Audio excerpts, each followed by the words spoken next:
आपण जी शिरूर नगर परिषदेची जी निवडणूक झाली आणि प्रभाग क्रमांक 4मध्ये अमोल चव्हाण हे उमेदवारी त्या ठिकाणी दाखल केल्यानंतर ते निवडणूकही लढले आणि त्यांनी सामाजिक क्षेत्रामध्ये सुद्धा चांगलं योगदान असताना सहकार्याच्या भावनेमधून लोकांची कामं केलेली असताना देखील त्यांना पराभवाचा सामना करावा लागला।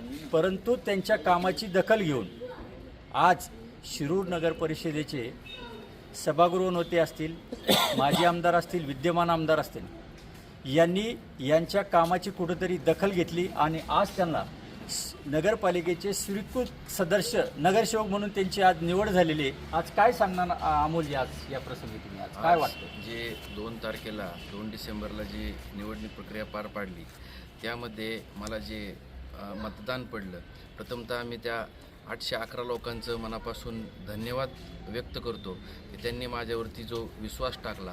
त्यानंतर आपल्या तालुक्याचे माजी आमदार, कार्यसम्राट आमदार अशोक बापू पवार, तसेच शिरूर शहराचे प्रसिद्ध उद्योगपती सभागृह नेते प्रकाशभाऊ धारीवाल यांच्या दोघांच्या विश्वासाखातीर आणि माझं सामाजिक काम पाहता मला स्वीकृत नगरसेवकपदी या दोघांनी नियुक्ती केली। याबद्दल मी दोघांचे शतशः आभारी आहे। मी त्यांना मनापासून धन्यवाद देतो। त्यांनी माझ्यासारख्या सर्वसामान्य कार्यकर्त्यावरती विश्वास ठेवला आणि मला नगरसेवक पद स्वीकारण्यास भाग पाडलं। त्याबद्दल मी त्या दोघांचेही मनापासून आभार मानतो।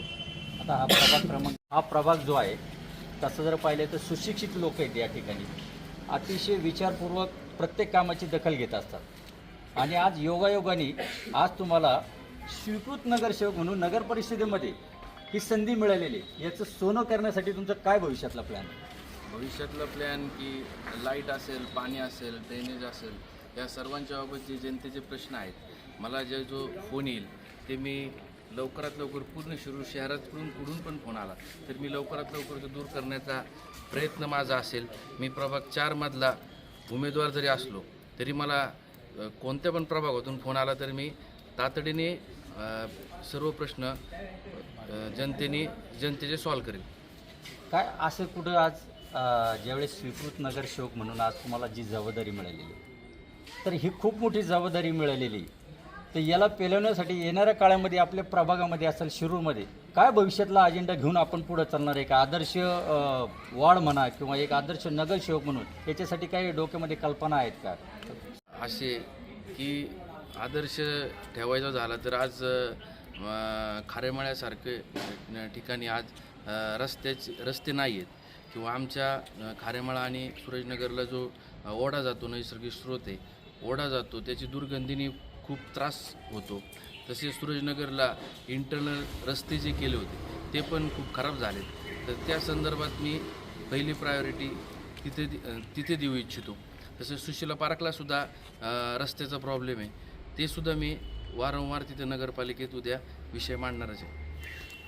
त्यांच्याशी चर्चा केली ते स्वीकृत नगरसेवक अमोल चव्हाण होते की ज्यांनी आपलं मन मोकळेपणाने सांगितलं की मी लोकांनी जनतेने जो विश्वास टाकलाय पुन्हा एकदा का मला काम करण्याची संधी मिळालेली आणि ह्या संधीचं येणाऱ्या काळामध्ये नक्कीच मी सोनं करील आणि प्रत्येकाला जरी मी पराभवात असलो पण आज परत नव्या उमेदीने जनतेच्या समोर जाणार आहे आणि एक आदर्श व्यक्तिमत्व नगरसेवक कसा असं याचं एक उदाहरण मी या समाजापुढे उभं करील असं त्यांनी या ठिकाणी आश्वासन दिलेलं आहे।